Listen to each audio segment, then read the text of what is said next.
Hi, James here with Spartan Storm Services. Here on Derek Wilson's roof. I am here to document the current installation of the underlayments. State Farm currently has a scope of work that is written that they believe will restore the roof back to its pre-storm condition. The client sustained some wind damages from a recent windstorm. State Farm paid for all of the slopes that has damage to it from the windstorm. They paid for those to be replaced. Due to this original product, these shingles, they are no longer manufactured. They are discontinued based on the sizes. Nothing on today's market is compatible with these shingles. So that is what has brought us to the half of the roof being replaced. We need a full replacement to properly restore this roof. We cannot carry out the current scope due to the underlayments in which they need to be applied, not only to abide by state codes, but also manufacturer specifications. We need to abide by these to continue to roof. We are a professional company. We have warranties, we have regulations and stuff that we need to meet. So we need to build a roof the way it should be. That way we don't have any issues going later down the road, any leaks. But I'll get into what I'm talking about. So right here we have a hip.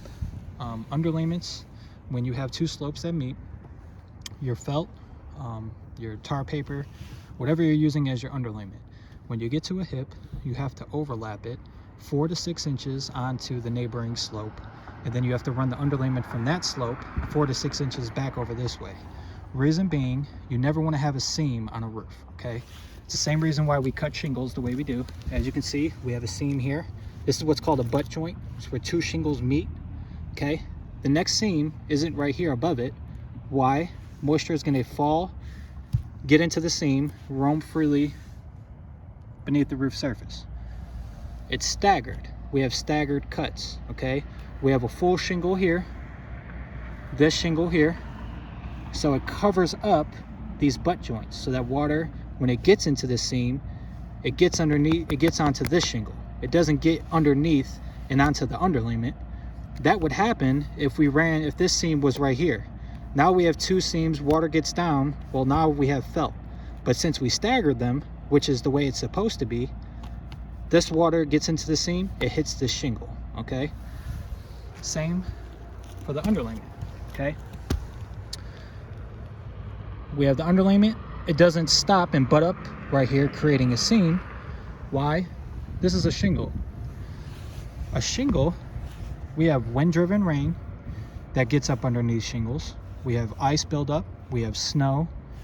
All of this is going to sit on the shingle, creep up underneath it, and when it gets underneath the shingle, if the underlayment was butted up next to each other and created a seam, it would 100% get into that seam, compromise the roof decking, which is the foundation of this roof. Wood, when it's wet, it bows, it starts to, crack, chip. It risks the structural integrity of the foundation of the roof, which can cause not only interior damage from your walls, your ceiling, but this whole roof could cave in.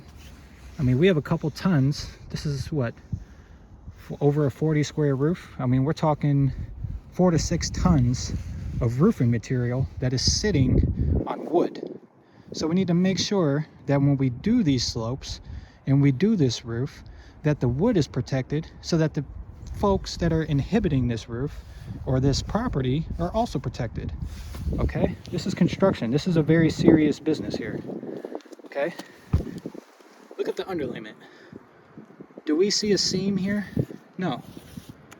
This is lapped over onto this slope.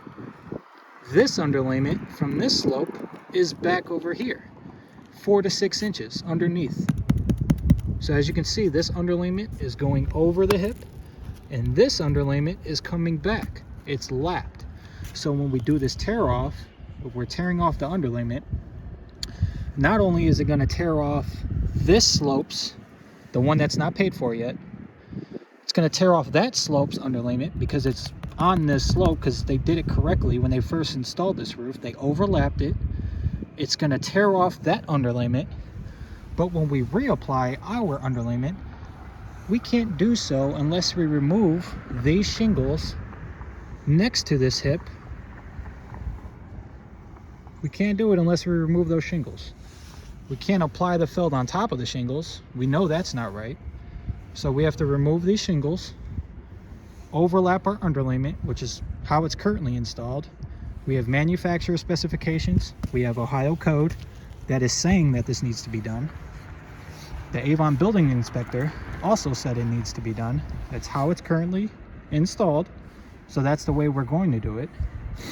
So we have to replace these shingles.